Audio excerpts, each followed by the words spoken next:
Assalamualaikum warahmatullahi wabarakatuh. Bismillah walhamdulillahi ala ni'matil Islam wa kafa biha min ni'mah.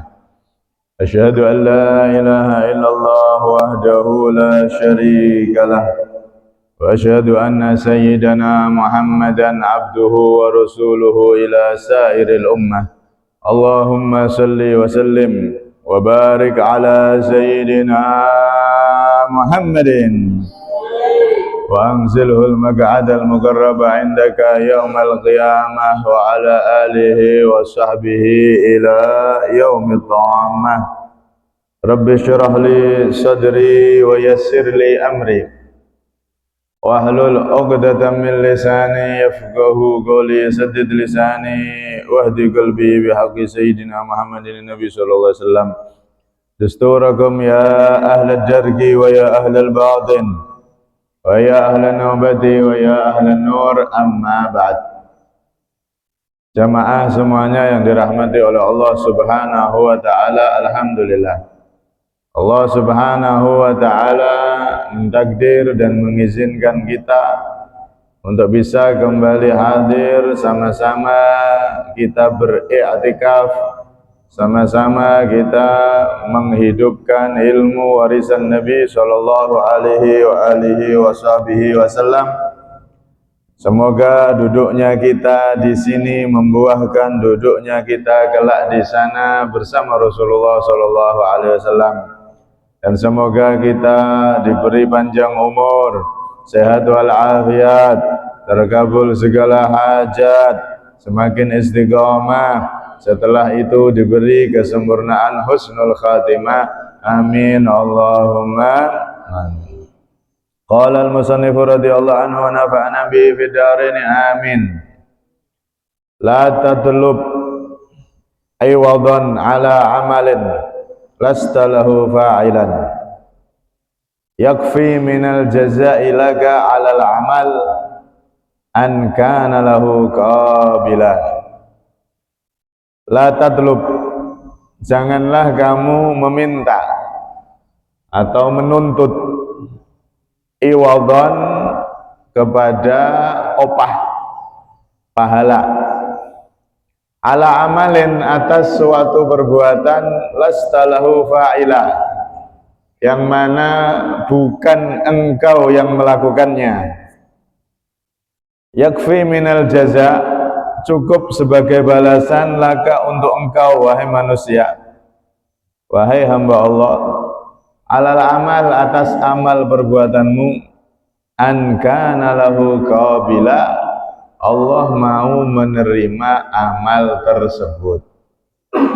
Hadirin yang dirahmati oleh Allah, hikmah yang ke-119 ini masih ada kaitannya dengan hikmah yang kemarin, di mana beliau di sini masih mengarahkan dan membimbing kita agar benar-benar saat kita beramal, yang kita harapkan adalah ridha Allah, bukan menuntut untuk diberi pahala atau surga oleh Allah Subhanahu wa taala.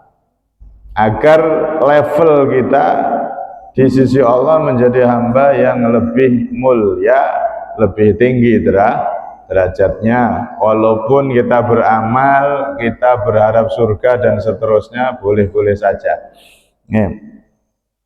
Di sini beliau menasihatkan, jangan engkau menuntut balasan dari Allah atas amal yang sebenarnya engkau tidak melakukan amal tersebut. Kalau ada anak TK dikasih PR, begitu banyak PR yang mana jelas anak TK ini nggak bisa ngerjakan, akhirnya dikerjakan oleh orang tuanya, maka amal perbuatan yang sebetulnya tidak dilakukan, PR yang sudah dikerjakan itu diterima oleh guru tok, itu sudah bagus. Wong gak sing ngisi juga anak tersebut kok, yang ngisi orang tuanya. Diterima aja, ditumpuk, sudah bagus.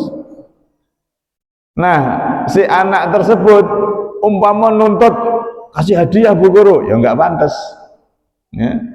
Karena bukan dia yang ngerjakan, diterima gurunya aja sudah bagus, karena yang ngerjakan orang tuanya bukan dirinya. Nah, begitu juga orang yang beriman, dia ibadah, dia bisa zikir, dia bisa berjamaah, Waalaikumsalam. Kemudian dia bisa baca Quran, dan semua amalan itu sebetulnya adalah hasil dari pertolongan taufik dari Allah Subhanahu wa Ta'ala. Kita semua ini tidak akan bisa beramal taat sekecil apapun, mau tasbih sekali subhanallah, yang mana tasbih itu tamla'ul mizan, bisa memenuhi timbangan kelak di akhirat, maka kita tidak akan mampu. Amal yang kelihatannya kecil, maksudnya kecil itu diucapkan tok gampang subhanallah, kalau tidak diberi taufik oleh Allah, maka kita pun tidak akan bisa berzikir. Berapa banyak orang selesai sholat mboten maca subhanallah subhanallah, tapi ngelamun mikir sesuk bayar utang. Padahal wis assalamualaikum wayahe dzikir subhanallah. Enggak ngomong, enggak dzikir apa-apa, meneng tok ngelamun. Sesuk wayah bayar utang iki, aduh. Nah, kanan kirinya baca subhanallah, dia enggak baca subhanallah. Loh, ini menunjukkan amal ibadah kita sekecil apapun, kalau tidak ditolong oleh Allah, tidak diberi taufik oleh Allah, kita itu tidak akan bisa melakukan amal tersebut. Apalagi kok amalan yang besar. Maka perlu kita mendapatkan taufik pertolongan dari Allah Subhanahu wa Ta'ala. Karena itu sebetulnya amal ibadah kita ini semuanya itu dari Allah. Ibadah kita mau sebanyak apapun, sedekah kita mau sebanyak apapun, salat misalnya koyok Syekh Abdul Qadir Jailani radhiyallahu anhu, seperti Imam Baqi Muqaddam radhiyallahu anhu, yang di atasnya lagi seperti Sayyidina Ali Zainal Abidin, itu beliau satu hari 1000 rakaat salat sunnah, salat andekan banyak. Siapa yang beri taufik sholat? Kita bisa sholat, misal kita bisa seperti beliau setiap hari ini 1000 rakaat, seminggu 7.000, sesasi 30.000, setahun wes jadi wali terbang ya. Kira-kira kalau kita ditanya jujur-jujuran, siapa yang bisa melakukan amal taat itu kalau tidak ditolong oleh Allah Subhanahu wa Ta'ala? Ya semuanya memerlukan taufik pertolongan dari Allah Subhanahu wa Ta'ala. Walaupun secara kasat mata kelihatannya kita yang berbuat, tapi sesungguhnya bukan kita yang berbuat. Wa ma ramaita id ramaita walakinallaha rama. Ketika engkau memanah atau engkau melempar, maka sesungguhnya bukan engkau yang melempar, sesungguhnya Allah lah yang memberi taufik sehingga lemparan itu bisa tepat. Atau kalau orang berperang, dia memanah panah itu bisa tepat kena musuh dan seterusnya, bisa menang dan seterusnya. Itu semua adalah dari Allah Subhanahu wa Ta'ala. Sedekah kita sebanyak apapun, yuk balik kabeh pertolonganipun Gusti Allah. Karena itu tidak ada sesuatu yang paling mulia yanzilu minas sama, yang turun dari langit, illa taufik, kecuali pertolongan dari Allah, taufik dari Allah Subhanahu wa Ta'ala. Asyrafu ma yanzilu minas sama at-taufik, sesuatu yang paling mulia yang diturunkan oleh Allah dari langit, diberikan kepada hamba-hamba yang terpilih sehingga mereka bisa mudah melakukan ketaatan. Kadang-kadang gak niat taat loh sudah ditaat, gak niat jamaah loh delalah nek urusan nagih hutang ning nggone koncone omahe cedak masjid, Loh, akhirnya so jamaah. Niku taufik. Padahal gak niat jamaah mau. Niatnya nagih utang, tapi so taat. Sa umur nek duhur biasane. Duhur iki biasanya turu. Iki mau iso jamaah ning masjid. Waduh sisan masjidnya. Itu namanya taufik. Taufik pertolongan dari Allah ini sangat penting sehingga kita bisa melakukan semua amal ibadah baik yang kecil maupun yang besar. Nah, di sini beliau ngasih paham kita, ketika kita punya amalan banyak, ibadahnya banyak, sedekahnya banyak, zikirnya dan lain-lain, jangan kita di hati merasa pengen nuntut Gusti Allah untuk harus diberi surga. Jangan, karena sesungguhnya amalan kita semua itu dari Allah. Amalan yang sebetulnya bukan kita yang melakukan. Kalau kita tidak diberi taufik pertolongan oleh Allah, kita tidak akan bisa tadi itu ketaatan yang besar, apalagi sing cilik maupun mboten saged kok. Baca subhanallah aja kita tidak bisa kok. Nah, cukup yakfi minal jaza, cukup balasan dari Allah itu Allah mau menerima amal tersebut. Kayak guru mau, oh tugasnya selesai, bagus nak ya, diterima tak lo cukup. Apalagi kok dikasih hadiah, apalagi kok dikasih piagam dan seterusnya. Allah menerima amalan kita itu sudah cukup. Apalagi kok dikasih surga, dikasih derajat, kemuliaan ada di akhirat kelak, ya tambah lebih. Ya.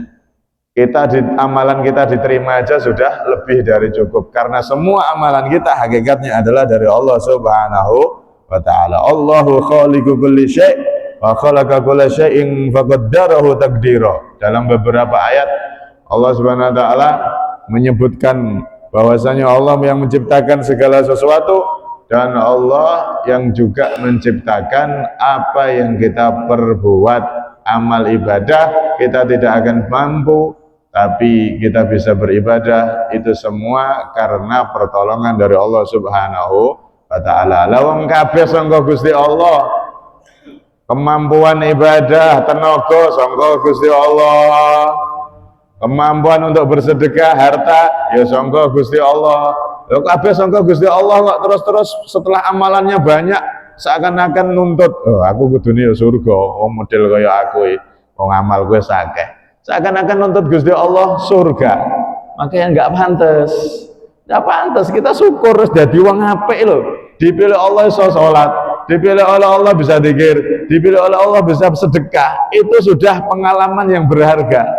Kita bisa sujud, dahi kita tempelkan di bumi yang diinjak-injak, kita bisa sujud menghadap Allah.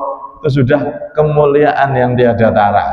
Kita dipilih oleh Allah dari sekian juta makhluk Allah, sekian banyak hamba-hamba Allah, kita terpilih menjadi orang-orang yang ahli taat. Itu tok diterima jadi ahli taat tok, itu sudah lebih dari cukup jadi balasan dari Allah. Kita diizinkan untuk menjadi hamba-hambanya yang lebih baik lagi lah. Jangan sampai kita punya rasa di hati pengen nuntut surga. Artinya tulus ibadah kepada Allah Subhanahu wa ta'ala. Karena itu Nabi SAW juga ngajari Sayyidina Mu'ad radhiyallahu anhu. Beliau ketika itu berkata pada Sayyidina Mu'ad, dibonceng itu Sayyidina Mu'ad, posisi Sayyidina Mu'ad masih muda, dibonceng oleh Rasulullah SAW sambil Nabi memberikan wasiatnya, ya Mu'ad, wallahi inni uhibbuk, fala tad'anna fi duburi kulli salatin an taqula Allahumma inni ala dzikrika wa syukrika wa husni ibadatik. Wahai Mu'ad, kama kala Nabi SAW, aku mencintaimu wahai Mu'ad, aku mencintaimu karena Allah.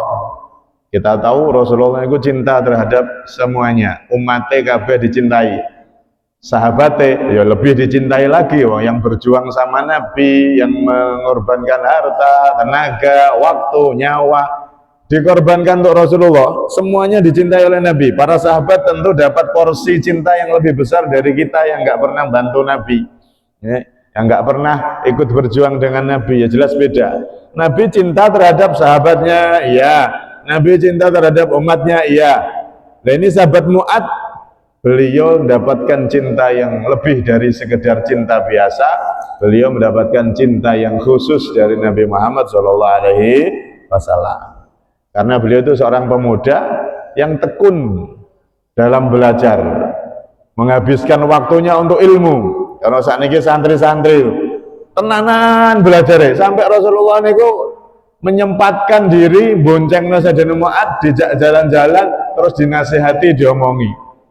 Nabi itu paling seneng lihat pemuda-pemuda, anak-anak muda, mereka benar-benar serius di dalam belajar, mendalami ilmu agama, yang mana itu jadi bekal kesolehan mereka kelak kalau sudah besar.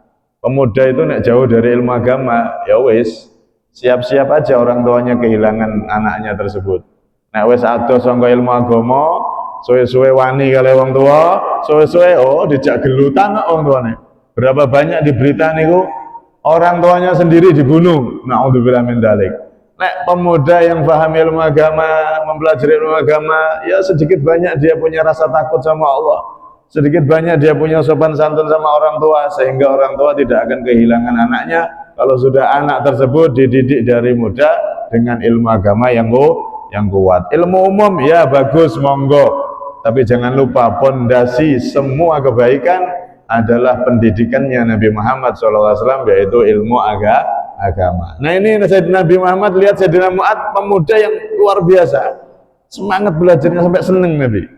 Wahai Mu'ad, aku cinta sama engkau dan aku kasih wasiat engkau.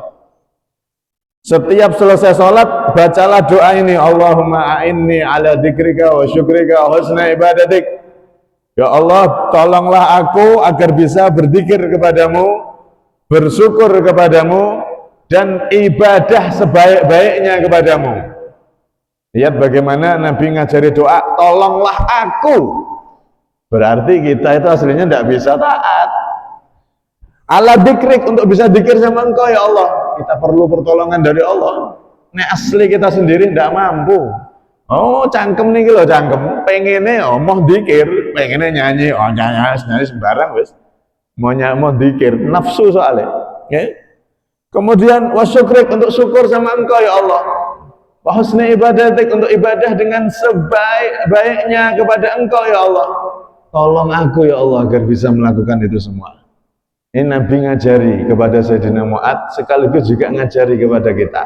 Kita ibadah itu semuanya memerlukan pertolongan dari Allah. Karena itu kalau sudah kita bisa ibadah, jangan merasa wis jadi penduduk surga atau nuntut balasan, nuntut opah, nuntut kepada Allah agar dikasih surga. Jangan, ojo nuntut, ojo makso.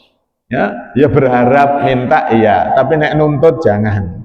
Karena amalan kita tanpa pertolongan Allah sama sekali kita tidak punya amalan. Bukan perbuatanmu kok. Di sini belum mengatakan kamu wahai manusia jangan minta opah dari sebuah amal yang sejatinya engkau nggak melakukannya. Amalmu itu kalau nggak ditolong Allah kamu nggak bisa beramal. Kalau nggak dipilih oleh Allah kamu nggak akan bisa jamaah di masjid. Bisa jadi engkau wahai manusia akan berada di tempat-tempat maksiat, tempat-tempat di mana di situ lalai kepada Allah Subhanahu wa taala. Nah, karena itu ketika kita bisa ibadah, maka jangan sampai ibadah tersebut menjadikan kita bangga diri, seolah-olah kita malah nuntut Allah agar harus dikasih surga. Jangan, tapi fahami dan kembalikan lagi, alhamdulillah saya bisa jamaah, alhamdulillah saya bisa sholat, alhamdulillah saya bisa dzikir, alhamdulillah baru sholatmu aku yang melu, subhanallah, subhanallah, gak ngelamun. Kembalikan lagi, ini semua adalah nikmat anugerah dari Allah, pemberian dari Allah, bukan dari amal saya. Saya tidak punya apa-apa. Seperti itu. Kita diajari beliau punya hati yang begitu tulus, bersih untuk Allah Subhanahu wa taala. Lihat bagaimana Sayyidina Bishr bin Mansur. Bishr bin Mansur ini terkenal aulia, minal aulia, termasuk wali-wali orang soleh di zaman itu. Terkenal Mbah Wali, wali beliau. Nah, setiap orang yang melihat beliau pasti langsung ingat sama Allah. Saking solehnya beliau, nek dipandang wajahnya langsung mengingatkan semua yang memandang kepada Allah Subhanahu wa taala. Bahkan orang yang pendosa sekalipun kalau sudah lihat beliau tiba-tiba nangis padahal sudah sekian tahun matanya tidak pernah menangis, tidak pernah nangis itu dosa, getun tidak pernah. Tapi lihat ini, lihat beliau, lihat orang yang seperti beliau, subhanallah udah bertahun-tahun tidak nangis, akhirnya nangis. Ngerti wajah yang bercahaya, wajah yang penuh dengan aura ibadah, nur ibadah kepada Allah Subhanahu wa taala. Suatu ketika beliau seperti biasa sholat dengan panjang kali lebar, sholat sendiri, wiridan beliau, sholat duha atau sholat apa begitu. Panjang sholatnya beliau dengan rukuknya yang begitu santai, menikmati begitu dalam ibadah, sujudnya lama. Akhirnya ada pemuda yang datang ke situ bertamu, pengen curhat. Ya nek pemuda jomblo ya pengen curhat ben entuk bojo piye yai. Ya. Wis bingung iki. Nek wong sing kakek utang ya curhat, njaluk donga ben lunas utange.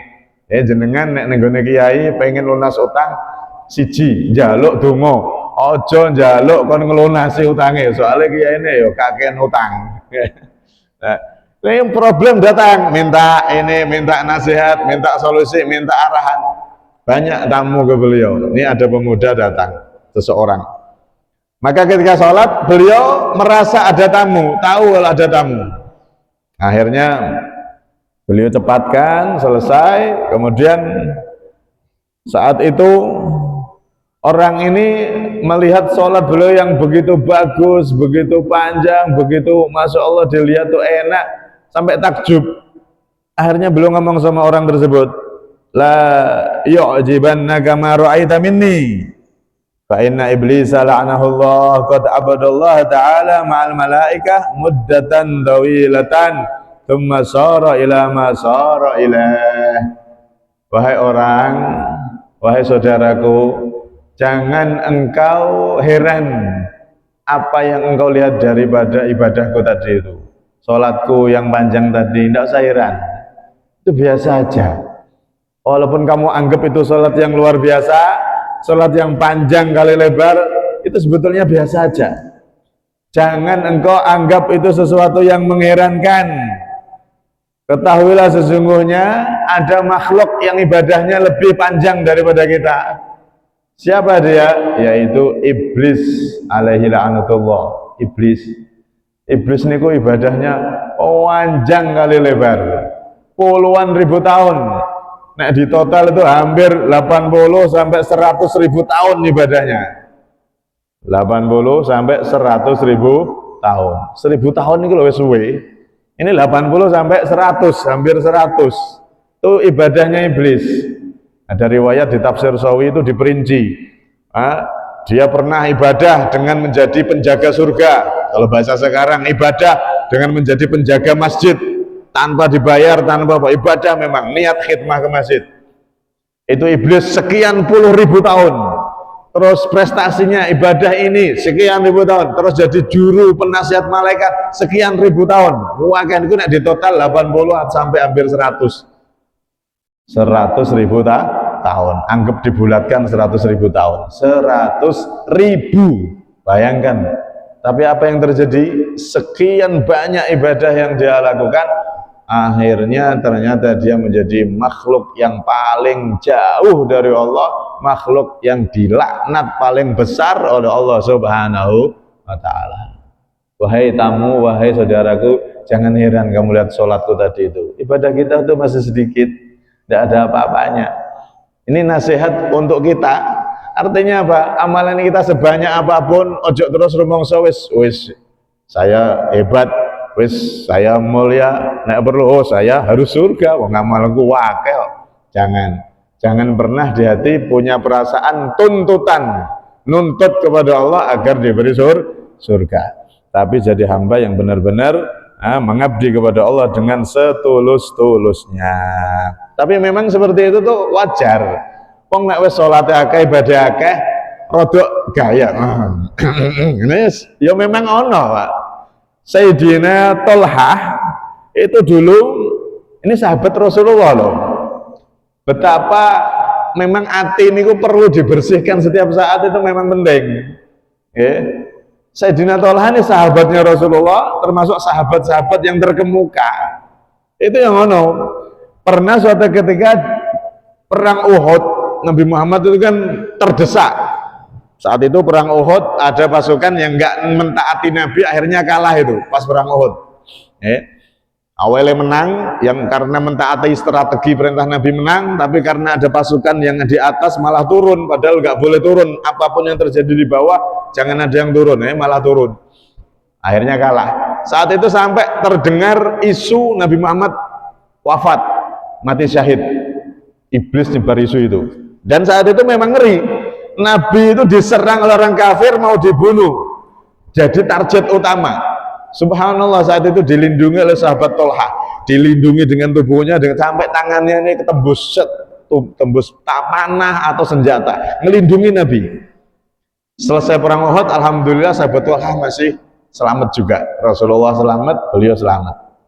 Nah, akhirnya sahabat Thalhah ini setelah itu terkenal, wah ini melindungi Nabi, menyelamatkan nyawa Nabi. Nah, akhirnya kan ya alhamdulillah aku sing nglindungi Nabi. Ya. Barat wong sakniki ngoten. Dia merasa punya jasa, berhasil menyelamatkan, melindungi nyawa Rasulullah sallallahu alaihi wasallam. Padahal Rasulullah itu ya dilindungi oleh Allah. Ya. Siapapun tidak akan bisa membunuh Nabi walaupun tidak ada yang melindungi. Cuman saat itu secara dohir Sayyidina Thalhah yang melindungi. Jadi merasa wes punya nama lah saat niku. Akhirnya ya nek ke rumah kancane cara bahasa saat niki. Thalhah, dihormati. Tapi lihat Sayyidina Umar ketika ketemu sahabat Thalhah, melihat sahabat Thalhah, beliau merasakan ini ada nggak beres nih sama hatinya Thalhah ini. Firasat Sayyidina Umar itu tajam. Sahabat Thalhah ini agak berbangga diri dengan penyelapatannya tadi itu. Akhirnya Sayyidina Umar mengatakan begini, mazala yu'rafu fi Thalhata fa'wun au na'wun mundu usibat isba'ahu ma'a Rasulillah sallallahu alaihi wasallam. Thalhah ini tak lihat setelah dia jari-jarinya itu terluka, tangannya itu terluka karena melindungi Nabi, ya, aku melihat kegelapan di dalam diri sahabat Thalhah. Semenjak itu, sebelumnya enggak, dia ini orang yang luar biasa, hatinya bersih, bercahaya, tapi semenjak itu malah aku melihat sebuah kegelapan. Nah, ini ternyata isyarat bahwasanya ada rasa bangga diri tadi itu dalam hati karena sudah punya jasa, punya amalan luar biasa, bisa menyelamatkan, melindungi Nabi Shallallahu Alaihi Wasallam. Akhirnya merubah diri itu sahabat Thalhah dan jadi orang yang biasa lagi, jadi orang yang hatinya bersih lagi. Seperti itu memang wajar. Nek wis wong niku wis lah, nek wong niku asale ngene kok berubah ngene, langsung wis biasa niku. Nah, cuman kita harus waspada, jangan diterus-terusno. Bangga diri itu jangan diterus-teruskan. Nanti akhirnya jadi sombong, merasa lebih baik dari yang lain. Nek wis sombong, waduh wis jauh dari Allah sudah. Wong sing sombong niku mboten saged mlebu surga. La yadkhulul jannah man kana fi qalbi dzarratun minal kibr. Ada satu titik sak debu sombong ning ati gak iso mlebu surga. Nah, bangga diri, merasa punya ilmu, merasa punya ibadah, merasa punya dzikir, merasa punya sedekah dan seterusnya. Nah, itu jangan sampai diterus-terusnya, tapi segera bersihkan, netralkan hati itu, istighfar, kemudian kita minta ampun kepada Allah dan minta kepada Allah agar hati kita semakin dibersihkan oleh Allah Subhanahu wa taala. Walhasil intinya semua amalan itu agar hati kita itu bisa bersih, pahami semua amalan yang kita lakukan itu semua dari pertolongan Allah. Nah, Allah nggak nolong ya nggak bisa apa-apa. Betul. Rasa sombong, rasa gaya, kabeh sangka Gusti Allah. Gitu, kembalikan di situ dalam hati sehingga kita nggak ada bangga diri. Kita akan selamat, hati kita akan jadi bersih. Nah, semoga hati kita tidak berkumpul kita di majelis ini kecuali hati kita semakin bersih, semakin bercahaya dan menjadi orang yang semakin dekat kepada Allah Subhanahu wa taala. Amin. Allahumma amin. Kurang lebihnya minta maaf. Assalamualaikum warahmatullahi wabarakatuh.